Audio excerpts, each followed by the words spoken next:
For the first time ever in his WWE career, Sami Zayn has finally won the WWE United States Championship. Now, although this is an emotional, heartwarming, and historic moment for Sami, I feel a couple of ways about this whole thing. I'm confused, I'm bewildered, but I am also excited about the possibilities that can come out of this title run for Sami Zayn. Like, I feel a lot of hope about this, but there's some things I really don't like. Now, before we get into that conversation, if you haven't already, hit that like and subscribe button. Let's get into this. So I want to put this out first.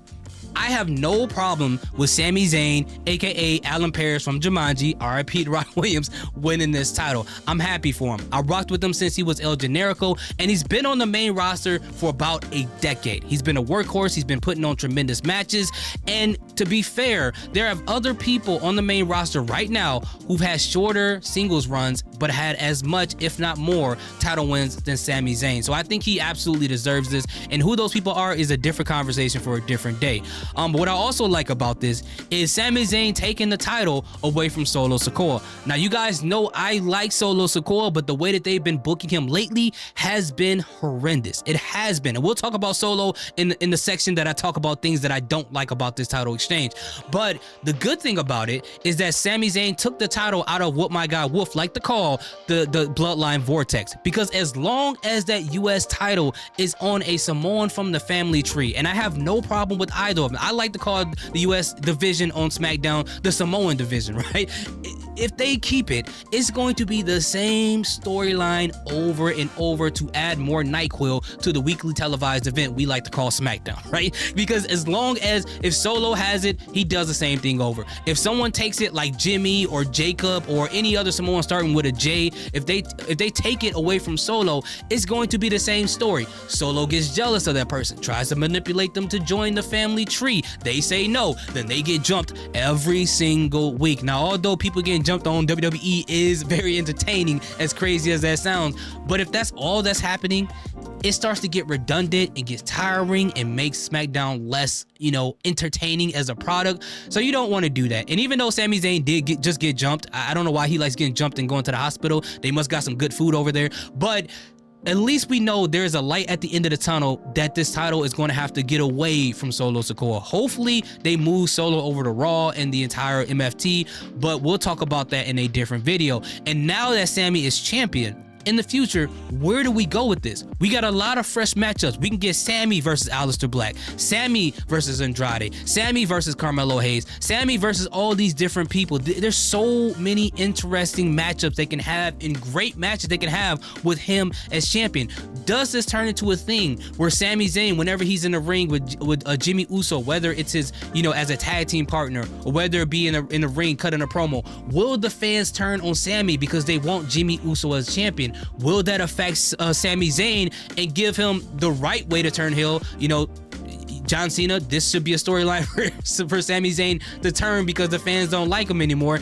That can be interesting. Can Killer Cross be right? Will there be a Killer Cross return? I highly doubt it, but there's so many different things they can do with this that will feel fresh as opposed to leaving it on anyone from the bloodline. The other thing is, my mind that when it comes to heel and babyface math, when it comes to titles, I typically think that whenever a heel loses it to a babyface, is not too much longer after that a babyface will lose their championship to a heel. So does this mean that Cody Rhodes will soon lose his title to Drew McIntyre? Which I hope, because Cody Rhodes really has no one else to face. He pretty much faced everybody from Solo to John Cena to AJ Styles to Kevin Owens. The only person he hasn't faced yet is Randy Orton, and Randy is a babyface at this point in time.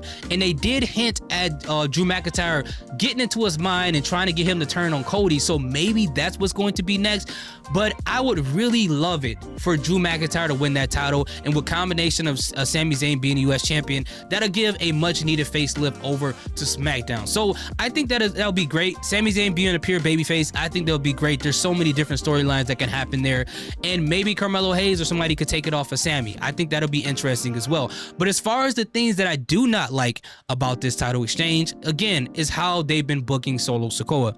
This guy, even when he didn't have the title, when he had the feud with Cody Rhodes, he kept going for the Undisputed Championship, losing over and over and over. And I get why they did that, because they didn't have a lot of heels on SmackDown when Cody Rhodes got drafted over to SmackDown. So Solo had to lose multiple times. Solo also lost a couple of other people without the title. And even as US champion, he lost a lot of matches. So now what do you do at this point in time with Solo Sikoa, right? What do you do now with MFT? They don't even feel like they're even a faction to be believed in at this point in time. You got Jason Mateo, who is Jeff Cobb, the way better wrestler out of everybody in that entire faction, and probably one of the better wrestlers on SmackDown overall, that doesn't get to showcase that talent. Got people overseas saying that he can't wrestle. That just shows you how he's being booked in the group. Then you got Hikuleo. He's just there because he's tall. Now I get that he can wrestle and he comes in and attacks people, but at the end of the day, he just gets thrown out, or he gets tossed out, or he gets attacked. He doesn't really get to showcase really anything, to be honest with you. I know he had a tag team match, but at the same time, nobody in that group's really being built up. And when it comes to Tangaloa, we don't even have to talk about Tangaloa. That man is a goof and a half, bro. Like, just the way that he has been as of lately, since he joined the Bloodline 2.0. I don't know. And I think the much needed personality in that group is Tama Tonga. So it's really a disservice that he's not there. I think he's been my favorite since he was in New Japan, bro. I really wish they would take him and Tangaloa, bring back the Guerrillas of Destiny, give them the Fireman Squad theme song or something like it, and send them over to Raw to add to that tag team division.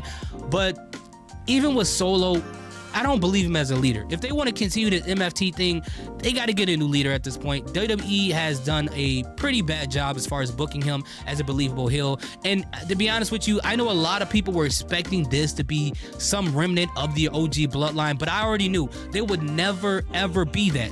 Roman Reigns was having a run as a heel that everybody was waiting for and they absolutely love. The Usos have already been established as fans' favorites, as one of the greatest tag teams of all time, and people already love them. You got Solo Sikoa as his best, in the most threatening way, as the enforcer, as the person who never talked in that group. You have Paul Heyman, one of the best talkers in pro wrestling history, involved in that, and Sami Zayn, who is the perfect touch of comedic element to add to that, and actual heart to add to that faction. So when it comes to the MFT, no one has personality over there. There's no personalities over there. There's no one that feels threatening. There's no one that feels like one is different than the other. They're all the same person. One is just shorter than the other. One is just taller than the other, with the exception of Tangaloa, with him being goofy. But everyone's the same.